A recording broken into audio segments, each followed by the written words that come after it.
Vamos a la presencia del Señor en esta mañana. Yo los invito a abrir sus Biblias en Marcos, capítulo 2, versículo 11 en adelante. Ahí vamos a estar viendo la palabra del Señor. Vamos a estar viendo qué nos dice el Señor y vamos a estar viendo que Él también hoy en día cumple promesas, hace milagros. Dios está con nosotros, aún en medio de esta tormenta, en medio de esta pandemia. Dios siempre está orando.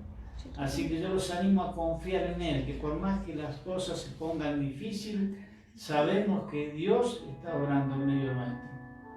Así que, si encontró ese pasaje, vamos a estar hablando sobre él en esta mañana.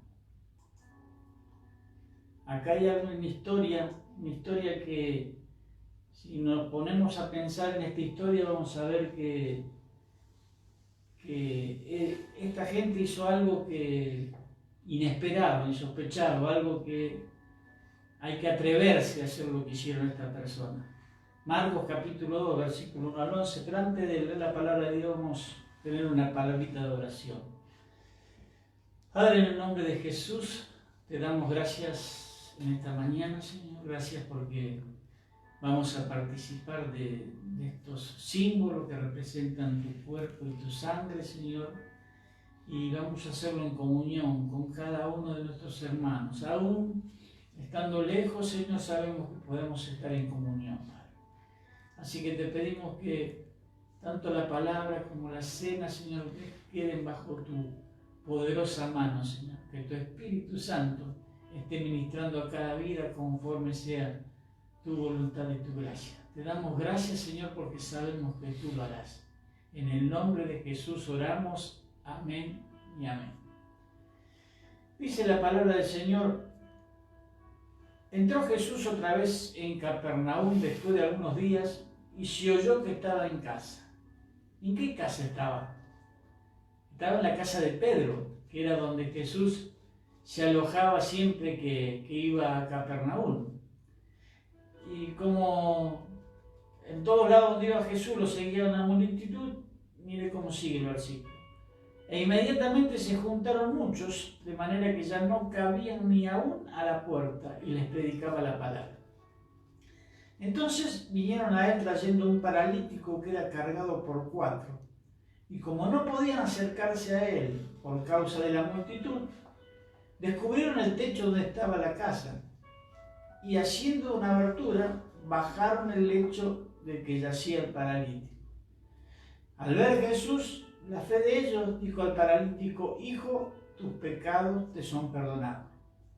Y estaban allí sentados algunos escribas, los cuales cavilaban en sus corazones. Decían: ¿por qué habla este así? Blasfemia, dice. ¿Quién puede perdonar pecados sino solo Dios? Y conociendo Jesús que cavilaban de esta manera dentro de sí mismo, le dijo: ¿por qué caviláis en vuestros corazones? ¿Qué es más fácil decir al paralítico: tus pecados te son perdonados, o decirle: levántate, toma tu lecho y anda? Pues para que sepáis que el Hijo del Hombre tiene potestad en la tierra para perdonar pecados, dijo al paralítico: a ti te digo, levántate, toma tu lecho y anda.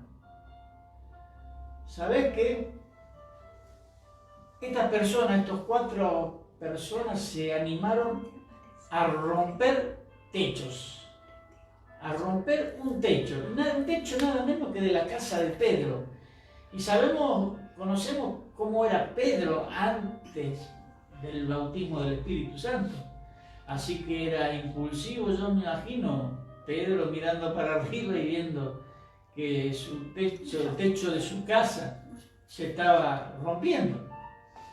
Así que vamos a ver un poquito la historia de este personaje. Cuando el paralítico repetía siempre su rutina, es decir, estar acostado en una cama mirando por la ventana o simplemente durmiendo, cansado de mirar por esa ventana al camino. Y de pronto llegan 4 amigos y le dicen: vamos, levántate, te llevaremos nosotros a ver ese hombre. No se podía levantar, entonces lo tuvieron que tomar la camilla con el amigo paralítico y virtualmente corrieron hacia la casa donde estaba aquel hombre que causaba una revolución y que se llamaba Jesús. Ahora bien, grande fue la sorpresa porque cuando llegaron a ese lugar estaba toda la gente agolpada. Había gente en el patio, había gente en la calle, había gente en todos lados. Entonces dice, bueno, habrán pensado ellos, llegamos hasta aquí, no es lógico que no podamos ver a Jesús. Así que subámoslo por el techo, dijeron, y apresuradamente lo hacían. Los techos de esa época había una especie de ventiluz para que la casa se aireara. Pero llegaron arriba y vieron que eso era chiquito, así que no tuvieron otra ocurrencia más loca aún que hacer un agujero rompiendo el techo para bajar a su apreciado amigo de esa forma. ¿Podés imaginarte? Imagínate en tu casa que venga alguien y que rompa el techo. ¿Podés imaginarte la sorpresa de todos los que estaban allí cuando vieron que el techo abierto y vieron que bajaba una camilla con una persona poniéndola al frente de Jesús? Esta historia que leímos recién en el Evangelio de Marcos nos relata que Jesús, al ver la fe de esos 4 amigos, le dijo: hijo, tus pecados te son perdonados. Ahora bien, como vio indignación y molestia en los hombres que estaban ahí presentes, porque por un lado estaban los amigos del paralítico esperando su sanidad, y por el otro estaban los que acusaban a Jesús diciendo que blasfemaba. Entonces termina diciéndole: a ti te digo, levántate, toma tu lecho y vete a tu casa. ¿Sabes una cosa? Que si tú te atreves a romper tus techos, podrás tener cambios radicales, cambios extraordinarios en tu vida, cambios que ni siquiera te imaginas, cosas que ni siquiera te imaginas lograr, las podés lograr. Quiero compartirte un principio que te ayudará siempre. Dios nunca cambia. Él siempre está dispuesto a extender su mano. Lo que cambia es nuestra disposición, los niveles de nuestra necesidad, nuestra sensibilidad para obedecerle. Y hermanos, todos en nuestra vida tenemos algún techo que romper. Les voy a dar algunos ejemplos. El primer techo a romper es el techo de la incredulidad. Se levanta para que no recibas el milagro que Dios quiere hacer en tu vida. Estos hombres no dudaron para romper este techo. Hermano, la mente racional se opone a todo lo que tiene que ver con la fe. Tu corazón dice sí, tu mente dice no, esto es imposible. Y hermano, para Dios nada hay imposible, todo es posible. Si escuchas a tu razón siempre, será un techo infranqueable que te impedirá ver un nuevo nivel. Hermanos, a Dios no se lo razona, a Dios se le obedece, se le cree y punto. Otro techo a romper es el techo del orgullo. Es el extremo opuesto a una necesidad. Yo soy inteligente, soy profesional, manejo las situaciones, tengo todo bajo control, no necesito nada de nadie. Soy autosuficiente. ¿Y sabías que la Biblia dice que Dios resiste a los soberbios y que da gracia a los humildes? Hermanos, el orgullo es un verdadero techo que impedirá que Dios transforme tu vida. Y como te dije, un nuevo tiempo tomado de la mano del Señor podrá disfrutar de su misericordia, que se renueva cada día, sus promesas y sus bendiciones. Tienes que permitirle que Dios transforme tu vida. Otro techo es el techo del rechazo. Muchos hemos sido marcados en el pasado. por el rechazo de otros, de familiares, de amigos, en el colegio, en el lugar de trabajo, por parte de la sociedad. Y algunos continuamos con ese sentido. Y cuando tú continúas tu vida con temor a ser rechazado, siempre, también se convertirá en un techo que te impedirá recibir un milagro de Dios. Hermanos, necesitamos aprender que es más importante que lo que los demás piensan de ti, es lo que Dios verdaderamente piensa de ti. No es lo que la gente piense, sino lo que Dios piense de mí. Y bajo ese parámetro nos debemos de conducir. Otro trecho que nos impide crecer, que nos impide recibir los milagros que Dios tiene preparados para nosotros, las prosperidades, las bendiciones que Dios tiene para nosotros, es el techo de la falta de perdón. Me atrevo a decir que este es el más importante de todos los techos, ya que no solo te impide crecer, realizarte, sino que hasta llega a enfermarte. Dice Levítico capítulo 19, versículo 18, no te vengarás, ni guardarás rencor a los hijos de tu pueblo, sino que amarás a tu prójimo como a ti mismo. Hermano, la falta de perdón a quienes nos han hecho daño, nos han ofendido, y el guardarnos nuestro corazón con deseos de venganza o odio, se convierte en rencor. Y según la definición del diccionario, rencor significa odio o antipatía a alguien, que alguien tiene a otro por algo que éste le hizo hace tiempo. Es sinónimo de la palabra rencor el resentimiento, que significa estar dolido con alguien por alguna razón. La Biblia, que es nuestro manual de vida, nos ilustra en Génesis 4 el origen del rencor. Dice, Caín y Abel, hijos de Adán y Eva, presentaron cada uno una ofrenda al Señor. Abel llevó las primeras y mejores crías de sus ovejas, y Caín llevó una ofrenda del producto de su cosecha. El Señor miró con agrado a Abel y a su ofrenda, pero no miró así a Caín ni a su ofrenda. Por lo que Caín se enojó muchísimo y decayó su semblante. Entonces el Señor le dijo, ¿por qué te enojas y pones mala cara?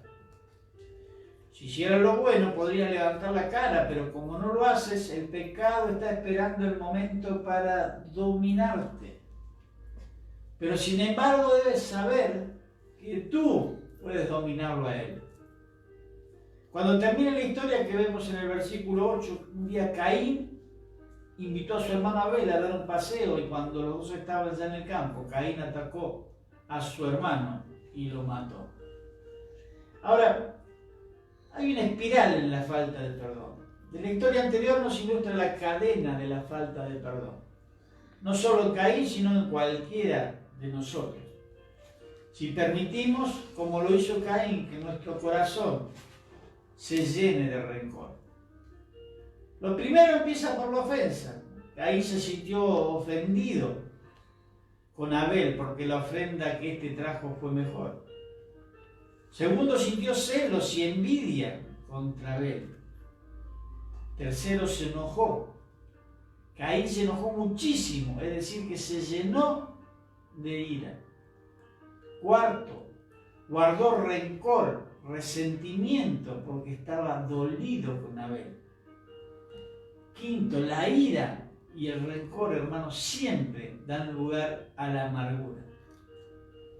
Aunque esta historia no mencione toda esa secuencia de sentimientos, yo creo que Caín se llenó de amargura contra Abel antes de dar el último paso. Sexto paso, deseo de venganza. En muchos casos termina en muerte, al igual que en esta historia. Si esto que surgió en Caín cuando maquinó y decidió matar a su hermano, muchas veces en nosotros, al no poder perdonar a nuestro hermano, a nuestro pariente, a nuestro familiar, no estamos muertos, pero estamos muertos espiritualmente. Muchas de las noticias de violencia que vemos y escuchamos en los medios de comunicación son ocasionados, son causados por los deseos de venganza que están originados en la falta de perdón. Miremos lo que dice la Biblia respecto a la falta de perdón y a la amargura. Efesios, capítulo 4, verso 31. El apóstol Pablo escribe: quítense de vosotros toda amargura, enojo, ira, gritería, maledicencia y toda malicia. Antes de eso, sean benignos unos con los otros, perdonándose unos a otros, como así también Dios nos perdonó a nosotros en Cristo. Hermanos, la falta de perdón es una ofensa. Como mencioné antes, produce ira. La ira trae resentimiento y este a su vez da lugar a la amargura. La amargura, según la definición del diccionario, significa aflicción, sin sabor, disgusto, pesadumbre, melancolía. El espíritu amargo, hermanos, es difícil de tolerar.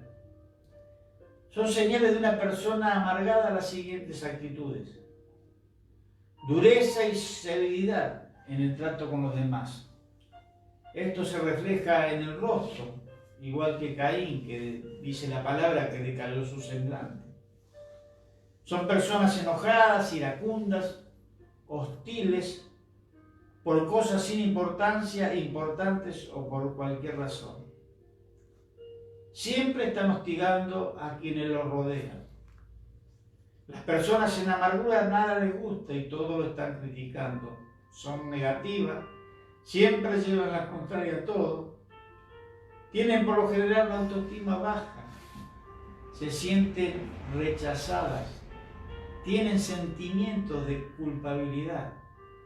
Y hermanos, podemos dejar alcanzarnos por la gracia de Dios por causa de la amargura. Dice Hebreos 12:15, mirad bien, no sea que alguno deje de alcanzar la gracia de Dios, que brotando alguna raíz de amargura os estorbe y por ella sea mucho contaminado.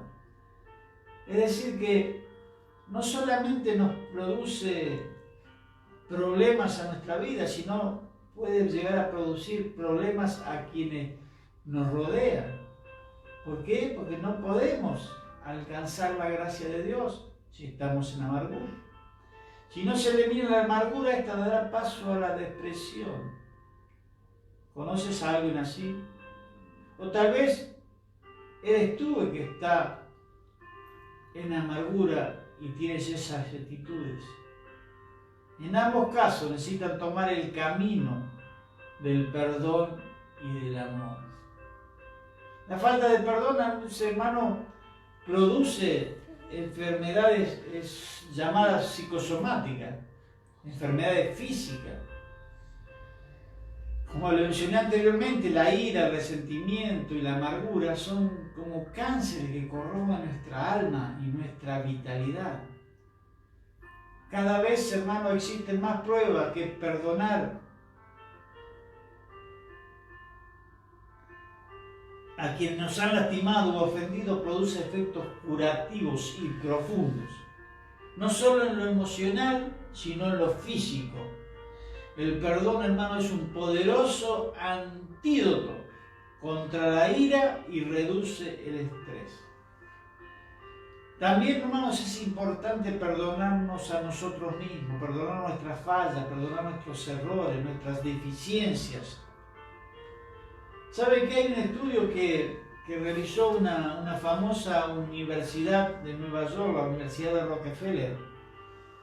Realizado en ese estudio, comprobaron que la falta de perdón afecta a la salud y puede ocasionar las siguientes enfermedades: dolor crónico de espalda, pérdida de la memoria, aumenta la presión arterial y aparecen males cardíacos, jaquecas, insomnio, neurosis, problemas de úlcera, problemas gastrointestinales, eleva el nivel de colesterol. También se ha comprobado que el 60% de los casos produce artritis y está producido por la falta de perdón.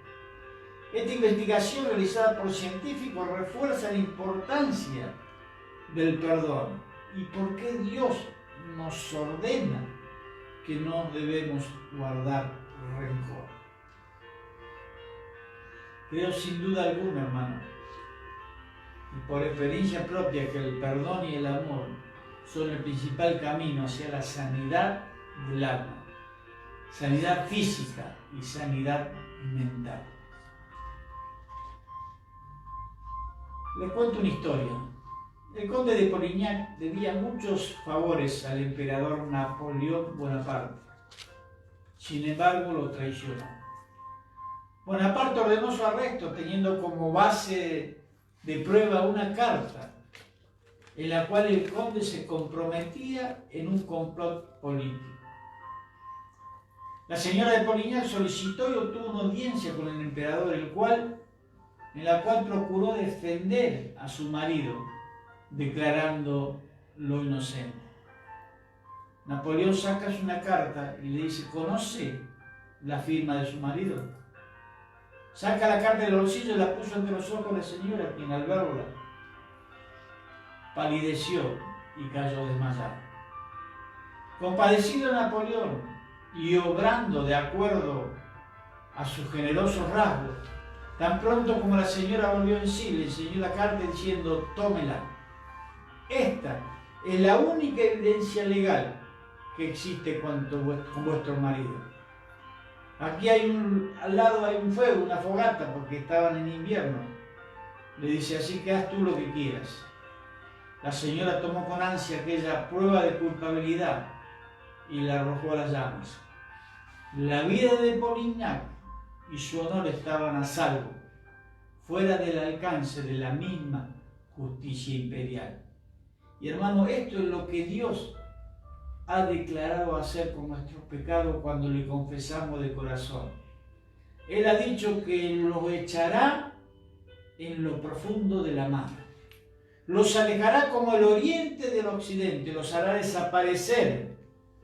Serán borrados por la preciosa sangre de nuestro Señor Jesucristo. Sangre derramada en la cruz del Calvario, la cual conmemoraremos hoy en esta cena. Lo mismo sucede con la falta de perdón, hermano. Cuando decidimos perdonar, Dios nos ayuda a que lo logremos. Pero es nuestra la decisión. ¿Cómo hago para lograr perdonar? La Biblia, como manual de vida, nos invita a perdonar. Dijo Jesús a los discípulos en Mateo, capítulo 5, versos 44 y 45. Pero yo les digo: amen a sus enemigos y oren por quienes los persiguen. Así ustedes serán hijos de su Padre que está en el cielo, pues Él hace que su sol salga sobre los malos y los buenos, y manda lluvia sobre justos o injustos. Tenemos que entender que el perdonar trae consigo múltiples beneficios. Son para nuestro bien y vale la pena decidirnos a perdonar, ya que esa es la base de la sanidad del alma. Y estos, hermanos, son algunos de los muchos techos que nosotros deberemos de romper, que se han formado, que impiden que llegues a ser un hombre, una mujer pleno, completo. Y las personas que necesitan, los que están a tu lado, los que te rodean, vean que tú sos suplidor de esas necesidades. ¿Qué situación estás atravesando en este tiempo? Jesús está ahí esperándote para que venga por tu bendición. Atrévete, hermano, a romper tus techos. Tu vida cambiará y los que te rodean te agradecerán. Vivamos, hermano, por encima de la decadencia, sabiendo que juntamente con Él nos resucitó y asimismo nos hizo sentar en lugares celestiales con Cristo Jesús. A través de las generaciones, hermanos, hemos visto gente presionada, hemos visto gente con presiones, que distintas circunstancias dañaron nuestro ánimo, nuestra predisposición, provocando una sutil pero creciente presión en nuestro interior, librándose una feroz batalla sin cuartel entre ese ánimo y los mensajes que recibimos a través de nuestros sentidos, de nuestros sentimientos. ¿Se acuerdan de una ilustración que le compartí un par de veces, que es la del viejo Cherokee hablando con su nieto sobre la batalla que libramos en nuestro interior? Le decía a este anciano: hijo mío, la batalla es entre dos lobos que viven dentro de nosotros. Uno es la maldad, la rabia, la envidia, los celos, la tristeza, el arrepentimiento, la avaricia, la arrogancia, la autocompasión, la culpa, el resentimiento, la inferioridad, el falso orgullo, la superioridad, el ego. El otro es la bondad, la alegría, la paz, el amor, la esperanza, la serenidad, la humildad, la amabilidad, la benevolencia, la empatía, la generosidad, la honestidad, la sinergia, la compasión y la fe. El nieto empezó por un minuto y preguntó: pero abuelo, ¿cuál lobo es el que gana? Y el viejo Cherokee simplemente le respondió: el lobo que tú alimentes, hijo mío. Cuando esto ocurre, piense en lo que decía el apóstol Pablo y haga suya estas palabras. Romanos 8:28. Y sabemos que los que aman a Dios, todas las cosas les ayudan a bien. Verso 31 dice: ¿qué pues diremos a esto? Si Dios es por nosotros, ¿quién contra nosotros? Verso 37. Antes, en todas estas cosas, somos más que vencedores por medio de aquel que nos amó. Hermano, el deseo de Dios es que usted esté arriba y no debajo de las circunstancias. Que sea cabeza y no cola. Debe entender que el plan del Señor tiene para su vida incluye cada área espiritual, mental, emocional, física. A partir de aquí hay unas cosas que debemos hacer. Edificar un concepto correcto de Dios.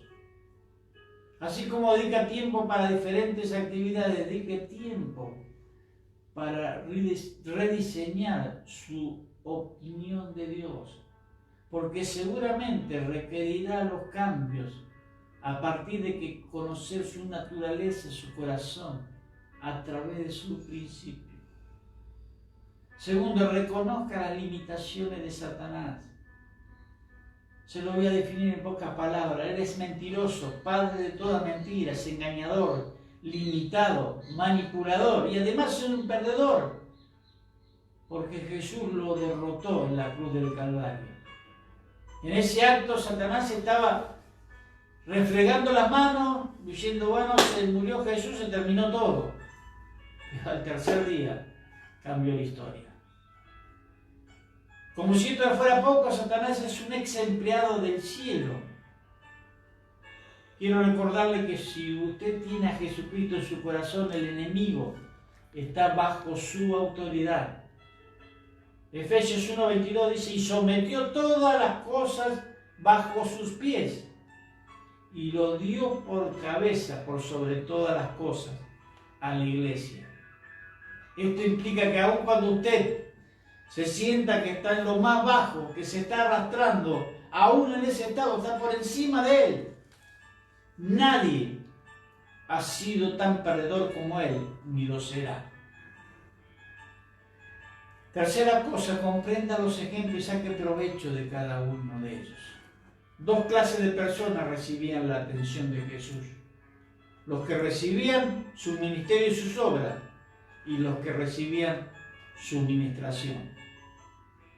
Lucas capítulo 10, versos 38 y 39 dice: aconteció que yendo de camino entró a una aldea y una mujer llamada Marta lo recibió en su casa.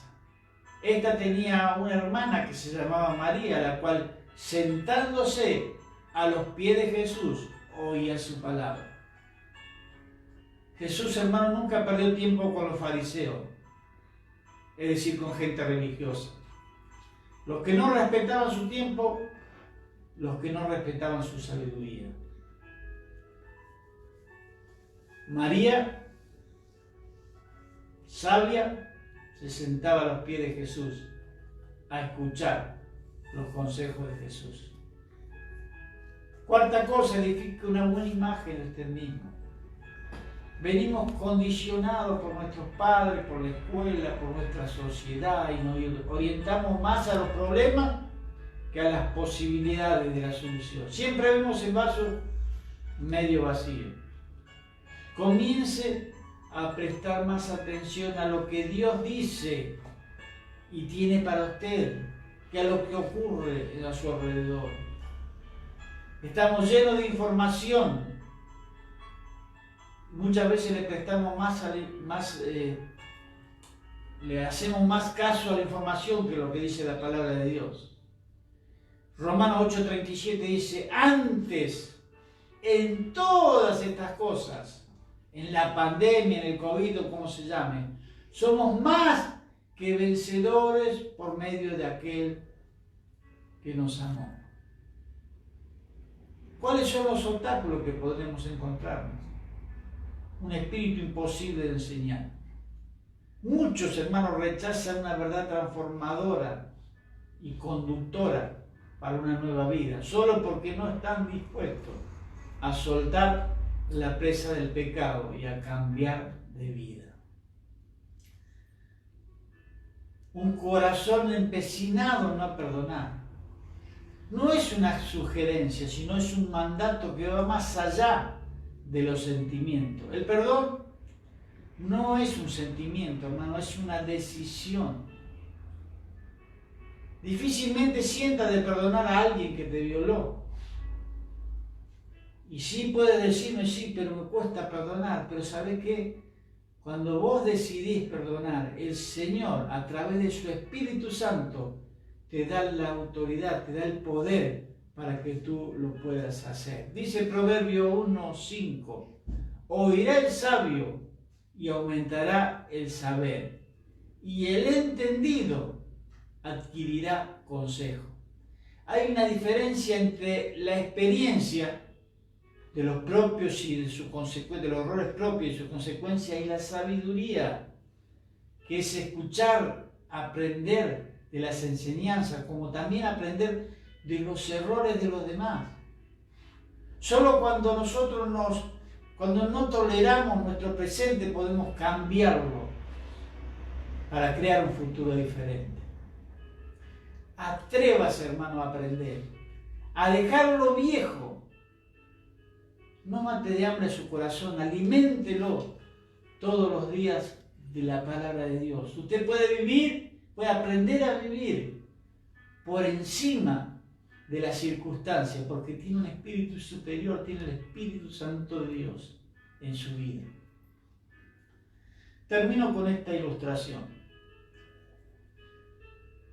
Se cuenta que cierto emperador chino, cuando le avisaron que en una de las provincias de su imperio había una insurrección, se habían levantado contra las autoridades, reunió a todos sus ministros y le dijo a ellos y a sus jefes militares: vamos, síganme, pronto destruiré a mis enemigos.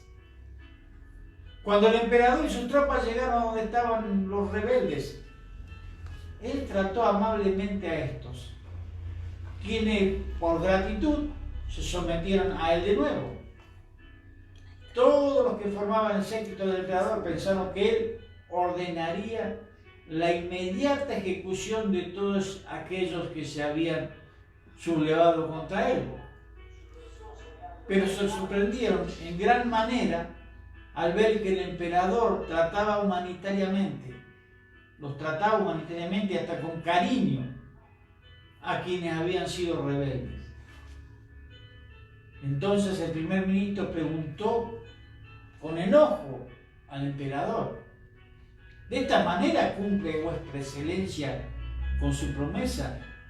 Recuerde que usted nos trajo hasta aquí porque dijo que iba a destruir a todos sus enemigos.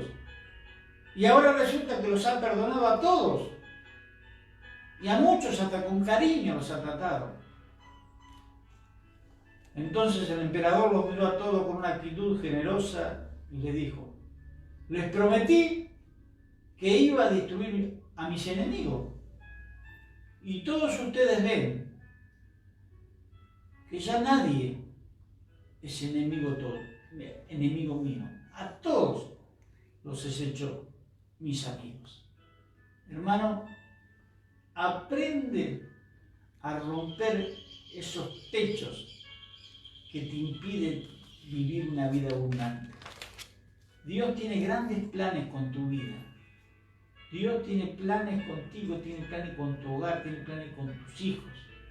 Él está dispuesto a que tú crezcas espiritualmente, económicamente, darte todo lo que tú estás necesitando, porque Él es un Dios proveedor, es un Dios milagroso, un Dios, como empezamos cantando, que abre caminos. Aunque tú veas que no hay caminos, Dios hace caminos donde no los hay. Él abre puertas que permanecen cerradas por los siglos, Él las abre en un instante. Yo te animo que te atrevas a creer en ese Dios. Y tomémonos un instante ahora para orar y después prepararnos para participar de la cena del Señor. Me detuve con el tema de la falta de perdón porque es un tema que es sumamente importante para poder crecer en la obra del Señor. Así que te invito ahí donde estás, que tú puedas estar inclinando tu rostro para estar participando. Le voy a pedir a mi esposa y a Claudia que se acerquen. Vamos a estar participando de la cena del Señor. Padre, en el nombre de Jesús, te damos gracias por tu palabra, Señor. Te pedimos que tú puedas estar tomando control y dominio, Señor, de cada una de nuestras vidas, Señor. Permítenos que podamos perdonar, permítenos que podamos hacer para ti lo mejor, Señor. Gracias te damos en el nombre de Jesús. Amén y amén. Nos preparamos ahora para recibir de ti la bendición de poder participar de estos símbolos que representan tu cuerpo y tu sangre, Padre. Lo hacemos en comunión, Señor. Bendecimos la vida de cada hermano que va a estar participando, Señor, de estos símbolos, Señor. Gracias te damos, Padre, en el nombre de Jesús.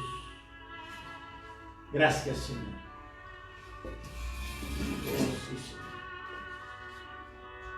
Dice la palabra del Señor que la noche de que el Señor Jesús iba a ser entregado, tomó pan, lo partió y dijo: tomad, comed, este es mi cuerpo que por vosotros es partido.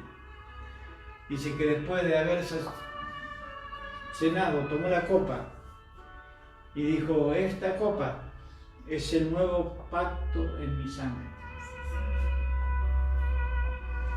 Dijo también que todas las veces que comiéramos este pan, bebiéramos de esta copa, anunciamos su muerte, anunciamos su resurrección y anunciamos su pronta venida. Él nos recomendó hacerlo en memoria de Él. Y es lo que estamos haciendo en este momento. También hay unas instrucciones de que tenemos de participar de esta cena, sabiendo discernir lo que estamos haciendo. No es que simplemente vamos a comer un trozo de pan, a tomar un vaso de vino, un vaso de jugo, sino que entendamos ese sacrificio que Él hizo. Oh sí, Señor. Le voy a pedir a Claudia que esté orando por el pan. Oh, sí, Señor. En tu nombre, Jesús, te damos gracias, Señor. Gracias por este momento, Jesús, porque podemos compartir todos juntos, Jesús, de tu cena. Señor, te pedimos ahora que bendigas el pan, Señor, que simboliza el cuerpo de tu Hijo, Jesús, morido por nuestros pecados en la cruz. Señor, te pedimos que en este momento esas llagas, Jesús, que fueron en tu cuerpo, Jesús, que se activen, Padre Santo, y sean de sanidad para cada una de las personas que están padeciendo. Sí, te damos gracias por ese inigualable sacrificio. Sí, Señor.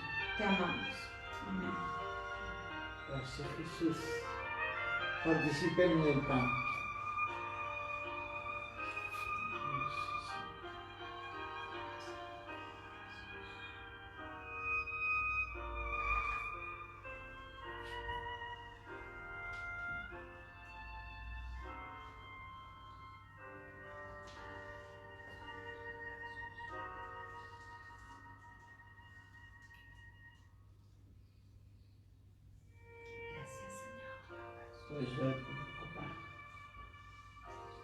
Padre, en el nombre de Jesús, te damos gracias, Señor, por esa sangre derramada en la cruz del Calvario. Gracias, Señor, porque esa sangre nos hizo limpios, nos limpia de todo pecado, nos libera, nos sana, nos reconforta, nos restaura, Señor. Gracias por el poder de tu sangre que sigue vigente y descansa fresca en el altar de Dios. Gracias, Señor. Hoy conmemoramos este sacrificio tan grande que tú hiciste por nosotros, Jesús. Te agradecemos, Señor, con todo nuestro ser, con todo nuestro corazón, por nuestro espíritu, nuestra alma, mente y cuerpo. Te damos gracias, Señor, y esperamos tu pronta venida, sí, Señor. Aleluya. Esperamos tu pronta venida. Sí, Nos Señor. preparamos, Señor, para partir contigo. Ven a buscar a tu amada, Señor. Aquí estamos esperando por ti, porque tú lo prometiste, Señor. Y todo lo que prometes tú lo cumples. Estamos a la espera de tu venida al sonar de la trompeta. Volaremos contigo, Señor. Bendice a cada uno de mis hermanos que están participando ahora de tu cuerpo y de tu sangre, y hazte real en la vida de cada uno de ellos. En el nombre poderoso de Jesús. Amén. Participemos de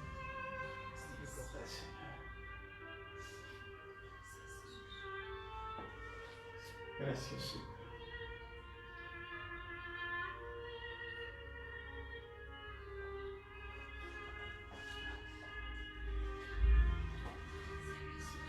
Fuerte es su presencia.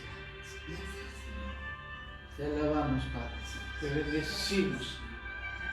Gracias, Señor, por este privilegio.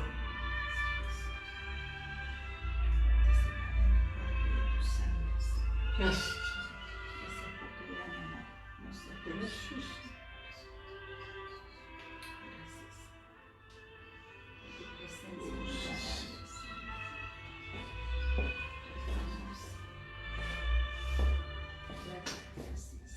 Hermosa presencia del Señor. Amados, los invitamos esta tarde a las 19 a ver el espacio llamado 30 minutos, a ver qué es lo que nos depara en el día de hoy. Y recuerden que los martes a las 20 horas continuamos con el libro de los Hechos, así que vamos a entrar a hablar de lo que es el reino de Dios, el establecimiento del reino de Dios aquí en la tierra, como narra el libro de los Hechos. Que el Señor los bendiga, los guarde, haga resplandecer su rostro sobre ustedes, pongan ustedes paz Que tengan una excelente y bendecida semana. Dios los bendiga mucho. Bendiciones.